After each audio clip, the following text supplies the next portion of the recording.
ਖਾਸ ਤੌਰ ਤੇ ਹੀਰ ਦੀ ਜਿਹੜੀ ਕਿਤਾਬ ਹੈ ਇਹ ਸਰਾਣੇ ਰੱਖੀ ਹੁੰਦੀ ਸੀ। ਕਿਸੇ ਗੁੱਜਰ ਨੂੰ ਉਹਨਾਂ ਨਹੀਂ ਪਤਾ ਹੋਣਾ ਕਿ ਮੱਝਾਂ ਦੀਆਂ ਜਿਹੜੀਆਂ ਕਿਸਮਾਂ ਨੇ ਵਾਰਿਸ ਸ਼ਾਹ ਜਦੋਂ ਉਹ ਦੱਸਣਾ ਸ਼ੁਰੂ ਕਰਦਾ ਹੈ ਪੰਜਾਬੀ ਦਾ ਅਗਰ ਕਹੋ ਤੇ ਮੀਆਂ ਮੁਹੰਮਦ ਬਖਸ਼ ਮੈਂ ਸਮਝਣਾ ਕਿ ਬੜੀ ਕਮਾਲ ਚੀਜ਼ ਬਈ ਵਿਜ਼ਡਮ ਖਤਮ ਹੈ ਉਸ ਬੰਦੇ। लेकिन वारिस शाह का तोड़ जो वारिस शाह ने कहता है ना कोई इल्हामी किताब नहीं है लेकिन शायरी इल्हाम की ही एक शक्ल होंगी है। इनकलाबी जड़ा एक रवैया सी ओहदा हीर दा वो जिस तरह पिंडां च होंदा नहीं मर जानी हुण बाहर गई तेरी लत्तां तेरा प्यो आउंदा भनानियां तेरे कोल मैं उन्हें कहा अम्मा बस कर गालियां दे नहीं ते गाली दित्तियां वड्डड़ा पाप आवे। ते हुण मैं मुलतमस है वाइस प्रिंसीपल अदारा हज़ार और साडे पंजाबी शोबे दे प्रधान भी रहे ने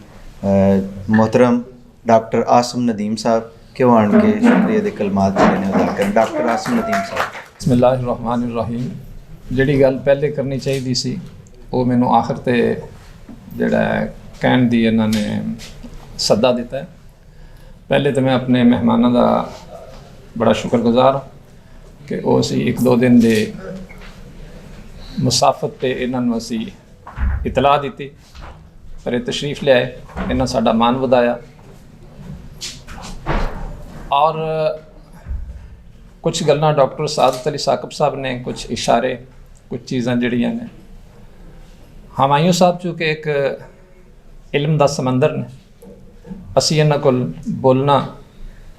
पढ़ना लिखना सीखिया बिला मुबालगा। वो जिस तरह उन्होंने इशारा खुद ही किया ना कि 4 टॉपिक मैनूं मिल गए तो जिहड़ा बंदे दा बहुत ज़्यादा वसी हुंदा नॉलेज वो फिर समेटना बाज़ औक़ात मुश्किल हो जाता। जिधर इन्हें इशारा किया कि असल एक रंज जड़ा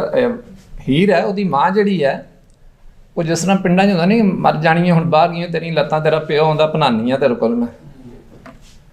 तो उत्थे ये जिहड़ी गल करना चाह रहे संसार कि मैं कि एक इनकलाबी जड़ा एक रवैया सी ओहदा हीर दा उन्हें कहा अम्मा बस कर गालियां दे नहीं ते गाली दित्तियां वड्डड़ा पाप आवे ते वारिस शाह ना मुड़ा रंजेठड़े तू भावें बाप दे बाप दा बाप आवे। तो एक इनकलाबी जिहड़ी सूरत हाल हीर दे विच है और हीर नूं जिहड़ा टॉपिक असीं दिता है दीवाने पंजाब। अपने साकिब साहब ने इशारा किया कि कोई ऐसा पक्ष नहीं जिंदगी दा और साडे पंजाब दे कल्चर दा मजहब दा और हिस्टरी दा और सियास जो भी शौर है ये अंदर एक उन्होंने जदों पढ़ना शुरू किया तो दिल वाकई करता सी कि साकिब साहब इनू पढ़ते ही जान अल्लाह माफ़ करे। अगे भी इजाज साहब ने इशारा किया कि खुदा नहास्ता ये कोई इल्हामी किताब नहीं है लेकिन शायरी इल्हाम की ही एक शक्ल होंदी है। और तुसी वारिस शाह वैसे तो हर शायर जड़ा मैं अजे चूँकि जिंदा ने डॉक्टर ख्वाजा ज़करिया साहब एक बारी मैं उन्होंने कहा मैं क्या जी ये उर्दू जड़े क्लासिक शायर ने वो पढ़ी तो है नो डाउट कोई मैं खुदा नहास्ता को निंद नहीं रहा उन्होंने तो मैं क्या लेकिन ना कोई बाज़ कात ना एवें कोई गल अड़ जाती है। वो कहने लगे कि पंजाबी क्लासिक शायर पढ़ने तो बाद वाकई जड़ा वो चस्का या चस जड़ा वो नहीं रहिंदा है यानी साडे पंजाबी जबान दे और सलीमुर रहमान साहब उर्दू दे साडे हुंदे सन उन्होंने खैर उन्हां दीयां किताबां जिहड़ियां छपियां उहदे विच भी उन्हां बाबियां दी गल उन्हां दी नज़म ही है कि 5 बाबे जिहड़े ने साडे बाबा फरीद तो लग के ते मियाँ मुहम्मद बख्श तक जिहड़ा उन्होंने बड़ी सलाहना कीती उन्हां दी। तो एक पंजाबी दा मजमूई तौर ते और बिलखसूस ये साडे उस्ताद ने दूसरे भी सारे उस्ताद बैठे ने क्राफ्ट दे एतबार नाल सोच दे एतबार नाल फिक्र दे एतबार नाल जो वारिस शाह ने कहता ना हालांकि मेरे ज़ाती पंजाबी का अगर कहो तो मियाँ मुहम्मद बख्श मैं समझना कि बड़ी कमाल चीज़ है भाई विजडम खत्म है उस बंदे। कोई भी तुसी पक्ष लै लो ऐसे ऐसे जनाब शेर ने कि बंदा दंग रह जाता है कि यार ये बंदा जड़ा और अज दी उहदे च साइंस तक जड़ा ना साइंसी मजहबी हर चीज़ मौजूद है लेकिन वारिस शाह का तोड़ क्राफ्ट दे और एडी एडी लंबी बहर सारे दोस्तों को पता है कि एडी लंबी बहर नूं निभाना जड़ा है वो खाला जी का वाड़ा नहीं होंदा और इस खूबसूरत पैराए दे विच कि बंदा दंग रह जाता है सुनन लगो तो दिल करता कि सुनता ही रहे। तो बदकिस्मती दे नाल चूँकि हुण अजकल माहौल उस तरह का नहीं रह गया अगे तो तुहानूं पता ना कि पिंडां दे विच हर बंदे दे सराहने दे विच हीर दी किताब अक्सर जिन्हां नूं थोड़ा बहुत कोई ज़ौक हुंदा सी जिस तरह सर ने कहा कि बई इन्हां दे जिहड़े बजुर्ग सन ਉਹ ਸਾਨੂੰ ਵੀ ਸਾਡੇ ਬਜ਼ੁਰਗ ਦੱਸਦੇ ਨੇ ਕਿ ਕੋਈ ਨਾ ਕਿਤਾਬ ਜਿਹੜੀ ਖਾਸ ਤੌਰ ਤੇ ਹੀਰ ਦੀ ਜਿਹੜੀ ਕਿਤਾਬ ਹੈ ਇਹ ਸਰਾਣੇ ਰੱਖੀ ਹੁੰਦੀ ਸੀ, ਤੇ ਉਹਦੀ ਵਜ੍ਹਾ ਇਹ ਸੀ ਕਿ ਲੋਕਾਂ ਨੂੰ ਇੰਟਰਟੇਨਮੈਂਟ ਵੀ ਹੈ ਸੀ, ਔਰ ਇੰਟਰਟੇਨਮੈਂਟ ਤੋਂ ਇਲਾਵਾ ਜਿਹੜੀ ਹੈ ਉਹ ਹਰ ਜ਼ਿੰਦਗੀ ਸ਼ੋਬੇ ਦਾ, ਹਰ ਸ਼ੋਭਾ ਜਿਹੜਾ ਜ਼ਿੰਦਗੀ ਦਾ ਉਹਦੇ ਉੱਤੇ ਭਾਰੀ ਸਨ ਚੀਜ਼ਾਂ, ਰਹਿਨਮਾਈ ਮਿਲਦੀ ਸੀ। ਤੁਸੀਂ ਦੇਖੋ ਨਾ, ਹੁਣ ਕਿਸੇ ਗੁੱਜਰ ਨੂੰ ਉਹਨਾਂ ਨਹੀਂ ਪਤਾ ਹੋਣਾ, ਗੁੱਜਰ ਸਾਹਿਬ ਬੈਠੇ ਨੇ, ਕਿ ਮੱਝਾਂ ਦੀਆਂ ਜਿਹੜੀਆਂ ਕਿਸਮਾਂ ਨੇ, ਵਾਰਿਸ ਸ਼ਾਹ ਜਦੋਂ ਉਹ ਦੱਸਣਾ ਸ਼ੁਰੂ ਕਰਦਾ ਹੈ ਕਿ ਇਹ ਕੁੰਡਲੀ ਹੈ, ਇਹ ਕਾਲੀ ਹੈ, ਫਲਾਣੀ ਹੈ, ਮੁਖਤਲਿਫ ਯਾਨੀ ਕਿ ਜਿਹੜੀਆਂ, ਕਿਉਂਕਿ ਹੁਣ ਤਾਲਿਬ ਇਲਮੀ ਦੇ ਜ਼ਮਾਨੇ 'ਚ ਪੜ੍ਹੀ ਹੈ ਹੀਰ, ਉਸ ਤੋਂ ਬਾਅਦ ਅਸੀਂ ਵੀ ਸ਼ਜਰੇ ਮਮਨੂਆ ਜਦੋਂ ਜੌਬ ਮਿਲ ਜਾਂਦਾ ਸਮਝਦੇ ਹਾਂ ਕਿ ਸ਼ਜਰੇ ਮਮਨੂਆ ਹੋ ਗਈ ਕਿਤਾਬ ਸਾਡੇ ਵਾਸਤੇ, ਤੋ ਕਮਾਲ ਚੀਜ਼ਾਂ।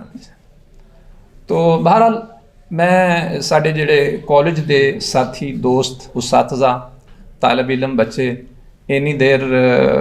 ਇਲਮੀ ਅਦਬੀ ਚੂँकि ਹੁਣ ਮਾਹੌਲ ਉਸ ਤਰ੍ਹਾਂ ਦਾ ਰਿਹਾ ਨਹੀਂ, ਬਰਦਾਸ਼ਤ ਖਾਸ ਤੌਰ ਤੇ ਬੱਚਿਆਂ ਵਾਸਤੇ ਕਹਿ ਰਿਹਾ ਕਿ ਉਹਨਾਂ ਨੂੰ ਬਰਦਾਸ਼ਤ ਕਰਨਾ ਇਹ ਬੜੀ ਵੱਡੀ ਇੱਕ ਮੈਂ नेमत ਸਮਝਣਾ, ਔਰ ਸ਼ੁਕਰਗੁਜ਼ਾਰ ਹਾਂ ਕਿ ਬੜੇ ਜਮ ਕੇ ਮਾਸ਼ਾਅੱਲਾ ਸਾਰੇ ਲੋਕਾਂ ਨੇ ਗੁਫ਼ਤਗੂ ਸੁਣੀ, ਔਰ ਇੰਸ਼ਾਅੱਲਾ ਅਸੀਂ ਕੋਸ਼ਿਸ਼ ਕਰਾਂਗੇ ਕਿ ਆਇੰਦਾ ਵੀ ਜਿਹੜਾ ਹੈ ਇੱਕ, ਔਰ ਸਭ ਤੋਂ ਮੈਂ ਐਪਰੀਸ਼ੀਏਟ ਕਰਨਾ ਇਦਾਰਾ ਹਾਜ਼ਾ ਦੇ ਪ੍ਰਿੰਸੀਪਲ ਜਿਹੜੇ ਨੇ ਸਾਡੇ ਡਾਕਟਰ ਸੰਧੂ ਸਾਹਿਬ, ਪੰਜਾਬੀ ਨਾਲ ਤੇ ਵੈਸੇ ਹੀ ਉਹਨਾਂ ਨੂੰ ਬਹੁਤ ਜ਼ਿਆਦਾ ਇੱਕ ਜਿਹੜਾ ਹੈ ਹੁਬ ਹੈ ਔਰ ਪਿਆਰ ਹੈ, ਔਰ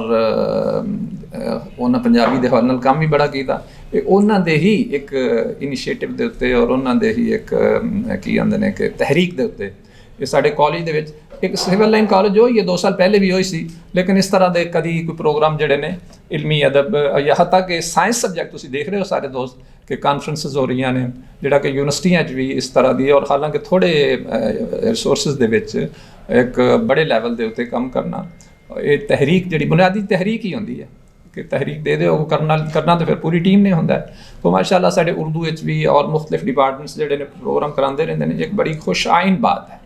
और इस दौर के होर ज़्यादा ज़रूरत है। कम अज़ कम मैं बाल जोड़े बैठे ने, बल्कि बाल की असी भी नाल शायद शामिल ही हाँ कि ये सारे आ जड़ा 4 ਉਂਗਲਾਂ जिहड़ा एक है स्टैचू जिहा बनिया साडे कोल, मोबाइल जिहड़ा हर वक्त दे नाल किसी क्लासरूम में किसी लंघदे टपदे वो कहते ना कि नमाज का सब तो ज़्यादा जिहड़ा फजीलत जिहड़ी वो है कि कम अज़ कम उन्नी देर तक नमाज जिन्नी देर बंदा रहिंदा उन्नी देर तक बुराइयां तो बचिया रहिंदा है, बंदा यानी कि मनफी सोचां तो बचिया रहिंदा है, उन्नी देर तो बचिया रहिंदा ना जिन्नी देर नमाज च हुंदा है। तो ये भी मैं कहना कि जिन्नी देर तक इस इलमी अदबी और इस तरह ताबीरी जिहड़े प्रोग्राम ने इन्हां दे विच जदों असीं रलत करने आ बैठने आ तो कम अज़ कम गैर जिहड़ी यानी कि मानूस या कह लो कि मैं एक इंतहाई खबासत ज़दा जिहड़ा माहौल है उस तो सानू कम अज़ कम मैं मीडिया की सोशल मीडिया जो खास तौर पर और जो वट्सएप और इधर उधर दी जी ऐपां जी बच्चे जोड़े डाउनलोड करके बह जाते हैं, कम अज़ कम उन्नी देर तो इन्हों की जान छुट जाती बेचारियां की, ये बड़ी गनीमत है। तो इन्होंने जारी सारी रहना चाहिए। बड़ी मेहरबानी साडे मेहमानां ने ग्रामी का भी और बाकी दोस्तां भी, अल्लाह खुश रखे तुहानूं इंशाअल्लाह। फिर दूसरा कभी मौका मिले तो फिर इकट्ठे बैठांगे। जज़ाक, सलाम अलैकुम।